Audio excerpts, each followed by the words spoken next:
Hello Cancer, welcome to this reading. We're going to be taking a look at the current energy for the sign of Cancer for the week of August 8th. Now do keep in mind that this is a general reading, so take the messages as they resonate, drop the ones that do not, and also check out your sun, moon, and rising signs. Now we are looking at this week, which begins with August 8th, 8-8. And in numerology, 8-8 is considered to be like the Lion's Gate portal. It's a great day to manifest something into your life, Cancer. So if you are interested in manifestation, you may want to circle 8-8 on your calendar. I am using the Gilded Tarot as well as the Angels and Ancestors Oracle deck. There are links to all of these decks in the description below. All right, let's go ahead and also take 3 of these Oracle cards. And all right, see what we have here for you. So Cancer, really like what I see for you. So it looks like some of you are interested in new love, okay? Some of you are interested in, I think some of you here are single. Obviously not everybody who's going to be watching is single, but I do think some of you are single. And I think for some of you, it's like, why isn't the person that I've been looking for arriving? Or why isn't this person I'm talking to, making the next move or whatever it is? Well, there's an issue around balance here, okay, that is showing up. And you have this very important card of the Temperance card in the middle to help anchor out this reading. And really what the Temperance card says is through balance, you can receive an important person or a soulmate in your life. So between the Temperance card and the Eight of Swords, which the Eight of Swords is like I don't know, I heard this phrase, cross communication. I don't know, maybe somebody needs to hear that. It doesn't really make sense for what I'm trying to say is, but between the Temperance and the Eight of Swords is the Ace of Cups, which is new beginnings in love. But the Eight of Swords is this idea of like being trapped in a situation, and that kind of being trapped in your mind, being bogged down by your thoughts. And so it's like there's new love available, but for some of you, there's like a balancing out situation here that needs to be had. So let's just dive into this more. And by the way, I'll bring in work and career messages here as well, because not everybody's here for love. But for Temperance, here in the overall situation, Temperance is about, as I've stated, I kind of already talked about it, but like the name of the game here is balance, and through balance you can either attract an important lover into your life, or you can attract an important situation or event into your life if it's not about love.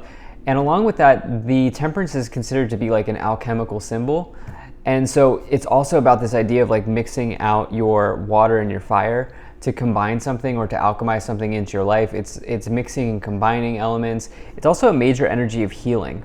Okay, and the Temperance can bring about very, very good healing in one's life and situations in your life turning around as well, because the card that comes before the Temperance card is the Death card, which the Death card is actually not bad, but it is a card of transformation, and sometimes transformation can be painful. And so the Temperance card says situations are turning around here. So I definitely like to see that, but in the past you have the Queen of Wands and the Seven of Wands here. So for some of you, this isn't about love at all, and this is about workplace situations, because Wands is the suit of work. I also just see a lot of fire here. The Temperance card is the card of Sagittarius, but the Queen of Wands is about attracting, and the Queen of Wands can pretty much, it's a major card of attraction in that the Queen of Wands can pretty much attract whatever it is that they want into their life by being authentic and not by trying to be somebody else. The Seven of Wands is about competition. You can see that there are a bunch of wands here coming after this person. These people holding the wands want what they have. And so this is a major message of competition. Of course, you can't have competition without success. And so this person here is successful, okay? The Seven of Wands person is successful, and they are successfully also standing their ground. So when you get that Seven of Wands, it does say, like, first and foremost, what I feel like saying is there's nothing wrong with being a successful person. So do keep that in mind. And that's something that I always like to remind people of when they get the Seven of Wands energy. And there's also a real power in being your authentic self, as you have the Queen of Wands and the Seven of Wands together. And so it's almost like authenticity is really important here. Also, something about attracting, something about manifesting, something about alchemizing here with the Queen of Wands, the Seven of Wands, and the Temperance card. You could also say the Seven of Wands is about boundaries. So yeah, definitely let's continue forward here. In the future, you have the Ace of Cups and the Eight of Swords. The Ace of Cups is about new love. I've talked about this already. New love potentially arriving in your life. Definitely a good card you want to see in love situations, especially combined with the Temperance card, because Temperance card can bring soulmates as well into your life. But then you have the Eight of Swords, which is this idea that of kind of being blindfolded here. This person is kind of having a hard time seeing the road ahead. They are trapped in their mind. They're trapped in their situation. And the Eight of Swords says that essentially there is a solution available to you, but you must first take the blindfold off. Okay, the solution's right there, but for whatever reason, in your mind, you are not able to sort of reach out and take the solution. And so it can talk about maybe stress, anxiety, fear. Situations like that can come in when you get the Eight of Swords. But it's really, there are a couple blindfold cards in the tarot, which means there's something about clarity here that's very important at this time. So it's almost like perhaps some of you are, you know what, for some of you, this might be about work-life balance. You know, if I'm talking about this Temperance card in the middle indicating a message of balance, and then to the left, you have Wands, which is about work, and then to the right, you have this potential desire for love with the Ace of Cups and the Eight of Swords kind of blocking it from coming in. It's like maybe some of you need to practice moderation in how much you're working, or even in how much energy and effort you're putting into, you know, manifesting a person. It's like with manifesting a person, you know, that can certainly happen, but the best way to manifest a person, honestly, Cancer, is to be your authentic self, because then you'll manifest an authentic person. And so there's something like that coming in, I think, at this time. Let's go ahead and let's get some additional messages here. So you have the Ten of Swords, you have the Star card, you have the King of Wands, and the Six of Cups. All right, so definitely like to see these clarifications here. It's possible that maybe, I just felt like saying this, but some of you here definitely have a counterpart that's been in your mind here with the Queen of Wands and the King of Wands. They're both counterparts in the tarot, and they're both like, they could obviously be fire signs, but really it just represents like a really passionate union between two people, especially because it's around Ace of Cups, and the fact that you also have the Six of Cups there. You know, the Six of Cups could indicate a past life connection between you and another person. So it's almost like this could certainly be on the table for some of you here, some sort of deep connection. And I almost feel like saying it's almost there. Rarely on my channel do I get heavy love readings, but this is a pretty heavy love reading so far.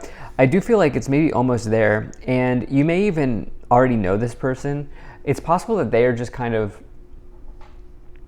working through some of their stuff as well. It's possible that either they have had an ending here with someone or something in the past, or you've had an ending with someone or something in the past here with the Ten of Swords showing up. It's also possible that some of you, either one of you, are kind of dealing with a workplace situation that's just taking up a lot of energy and taking up a lot of mental space as well. There's something about the clearing of mental space that is very important at this time with the Eight of Swords showing up, and then this Ten of Swords. Clearing the mental space, you know, giving yourself some breathing room mentally is creating a sort of a container for this relationship to sort of fill into. And yeah, that's kind of what I am getting here. On another level, the Star card is very good. You have two major cards of healing here with the Temperance card and the Star. Both good cards if you've been like nursing injuries or illnesses or trying to heal something in your life. Definitely can bring nice energies in that area, in those areas. The Star card also represents a wish being granted to you, a wish coming from the universe in some ways. One of my favorite cards because it also says that there's optimism and hope on the horizon. With the Six of Cups in the future, I've talked about how this could be like, some type of like past life situation between you and this counterpart here with the King of Wands, Queen of Wands. But it could also just ask you to maybe stay in the present moment and stay in the now at this time and try to be as grounded as possible in the now and in the here. And that can really help you out. King of Wands is a card of entrepreneurship. I do wonder if maybe some of you are interested in getting out on social media in some ways, because the Star card is like one of my social media cards, because it's this idea of like being in the starlight. And so some of you may be doing something like that as well. Let's go ahead and take a look at these 3 oracle cards. So you have the Moon, take note of intuitive messages. You have Guardian Angel, you are not alone. And you have Protection Guardian, drop your shields. Okay, so take note of intuitive messages. I do feel like some of you sense that there's someone or something coming in, or if you already know this person, it's like maybe you just feel like there's going to be some type of, I want to say like update or development in the relationship. Some of you may just feel something sort of brewing on the horizon here. I think it's probably pretty good. There may even be a heart-to-heart conversation here with Drop Your Shields, Protection Guardian, and the Moon. Okay, some of you may just have, because this can represent your emotions, and then this is this idea of maybe being emotionally like overly protected in some ways, or overly protective of your emotions in some ways. I do think that you are protected though here as well. That's also just a theme that seems to be coming in for you with the Guardian Angel and the Drop Your Shields card. So let's go ahead and start to clarify some more. Now, if you're enjoying this video so far, please do hit that like button and subscribe, as it really does help my channel grow in a big way. All right, so you have the Hermit, you have Justice, and you have the Sun. All right, so in terms of signs, it could literally be any air sign. The Star is Aquarius, the Justice is Libra, and then you have other swords card, or it could be like literally any fire sign. Those are kind of signs that I'm getting here. So yeah, in terms of like their characteristics or their qualities, and if it's not their sun sign, they could have that energy about them. Maybe it's their rising sign or their moon sign or something, where they just have that energy about them. But yeah, so the Hermit here, some of you have spent a whole lot of time on your own. Okay, I feel like I'm talking to like singles here, or maybe if I am talking to people who are in relationships, it's like some of you are just like, or it's like you're waiting for like an update on the relationship in some ways. I know it's a little strange, but it's coming in. The Hermit is somebody who takes time in isolation. It's somebody who kind of spends time on their own. They sort of travel the universe for answers, as you can see that they are alone within the cosmos here. And the Hermit also says that sometimes we need to find the answers from within. Sometimes we can't find the answers in the textbook, right? The answers that we are looking for are not found in a traditional way. Sometimes we have to experience, and sometimes we also have to take time to be introspective and commune in order to find the answers. So I feel like for some of you, you've done a lot of soul searching, okay? Then you also have this Justice card here, which is like this idea that there's karma at play here. Some of you, I do feel like, have a deep energetic past with whatever person is coming to mind when I'm talking, whoever you've been thinking about as I've been talking. I do think that there's like some sort of lineage, like energetic lineage between the two of you, with the Justice card, the Six of Cups, and then this idea of like maybe soulmates or karmic partners or something like that going on here. You have the Sun as well, which is, for me, the best card to find in a tarot reading. The Sun is like total success, happiness, joy, victory, abundance, good things. It's also a card of truth. So like I said, if there's something that you've been looking to just find the answer on, the Sun card can definitely bring the truth to light. Just be ready to hear the truth, right? Which is sometimes hard, but you have the Three of Cups, and then you also have the Moon. Okay, so you have the Moon twice here. Okay, so I do think that there's maybe like a heart-to-heart situation going on here. The Moon does ask you to be careful of emotionally charged situations and drama, to just be very careful about drama, especially because the Three of Cups is next to it. Three of Cups is your social circle, it's your friend group, it's other people involved here. And the moon can talk about like, yeah, just something potentially not being as it appears.